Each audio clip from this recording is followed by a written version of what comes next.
The Craft Legacy is a direct sequel to the original Craft after more than 20 years. So let's talk about it. Forewarned, it's not good. So the Craft Legacy almost starts as like it feels like a reboot because it starts the same exact way the first one does. It follows the same exact path. Three witches are just chilling, and the coven needs a fourth, like the first movie. And a powerful witch comes to town, a powerful or a natural witch. They become close friends. Blah blah blah. Stuff happens. Bad things happen. It goes from there. Yeah, this film's a mess in almost all aspects. There's one scene that I dug, and it's a horror scene that's a little bit creepy, and I dug it. And I think it's like the only horror scene in the whole movie, but I liked it and it was cool. The film needed more of those scenes. I think the big saving grace is the performances. I think they're fine. I think they're serviceable, and I think the female cast has good chemistry together. And this movie wasted David Duchovny. How do you have David Duchovny from The X Files, Californication, Evolution, and you just don't let him do anything? I don't get it.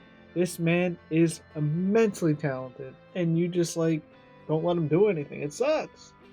The writing in this is atrocious. They make references to Twilight, which threw me off because Twilight hasn't been in the mainstream in like 8 years. It's wild. They make out of date humor, they make out of date references. It just doesn't make sense. The editing is bad. They try to be stylish with like quick zoom ins and quick cuts and like doing like the whole like flippity flippity flippity camera trick, and it just doesn't work. It's more it more feels randomized than anything. And what made the original to me was so cool was that the characters, of course, in the first one, the magic when you use it, it can come back negatively threefold and affect you even worse. While in this, because there's a cost to using magic, but in this there is no cost at all. And I'm like, why? It just doesn't make sense why they just took that aspect and just went yee and just threw it away. And early on, when they're first like testing out their magical powers, they learned that they can freeze time, and they never explain it. And I'm like, bruh, you can freeze time. That's stupid busted. That is stupid strong. And every problem that they find themselves in the movie, they could just stop time and escape or solve it. And they don't. They kind of do in like the final confrontation, but again, it's something that's never explained, and it's really weird. And this movie has a villain, technically unlike the first one. And I found the villain really random, really weak, and it was just weird because the villain's just evil to be evil. We never figure out his motivations really, outside of him just being upset about something that's never really discussed. We don't know what he is. We really don't know if he has powers or not. We know nothing about him. And it's just like, how do you expect me to feel anything during these moments when I know nothing about it? I felt the same way with the Invisible Man. The Invisible Man is just evil to be evil. How do you expect me to feel anything towards him? How do you expect me to feel anything at all during this film? I don't like villains who are evil to be evil. I like them sometimes, like they have to be done right. But in this, it feels like, I don't know, it just feels out of nowhere. It just feels misplaced. There's just a lot wrong with this movie. If they rewrote certain scenes, if they took a step back and went, okay, this doesn't work, let's see if this works, and reverse some things, maybe.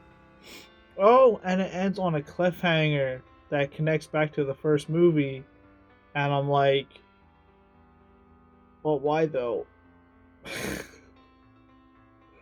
Like, I feel like the movies, like the first hour of the movie, should have started with the ending of the movie and went from there and just got rid of the whole like group of four gimmick.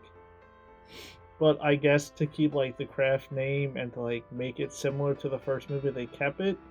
I don't know. I just think if they took this movie in a different a direction, I think it would have panned out better. And like the first one, I'm not the demographic. This is specifically made for teenage girls or like 12 to 14-year olds. I understand that. I'm cool with that. But like I always say, there are some really amazing kids movies. There are some really amazing teen-based films that aren't made for me, and I love them. So that's not an excuse. But I'm sure if I was a teenage girl, I'd probably yuck this up, and I'd probably love it. If I'm being honest, it has all the makings of a film that teenage girls will love. It's kooky, it's over the top. You have smart mouthed characters that say zingy one liners and they think they're all hot shit and cool. And then you have a villain that's just there to be there, but as a teenager you're like not thinking about that stuff, so you're just like, yeah, beat that evil guy, you know? So like, yeah, I get it. It's just not for me, man. And I think this film's just heavily flawed. But yeah. Craft Legacy, will we get a third one after that tease at the end of this one? Probably not, because this went straight to paid VOD, and critically it's not doing too well, and the user scores are pretty poor, and I don't know if Sony and Blumhouse will make a third one. Who knows? But if they do, I hope they completely change the writers and the director, and they get someone with I don't want to say passion, because I'm sure the writer of this and the director had passion, just more pizzazz. So yeah, thanks for watching. Feel free to like, comment, subscribe.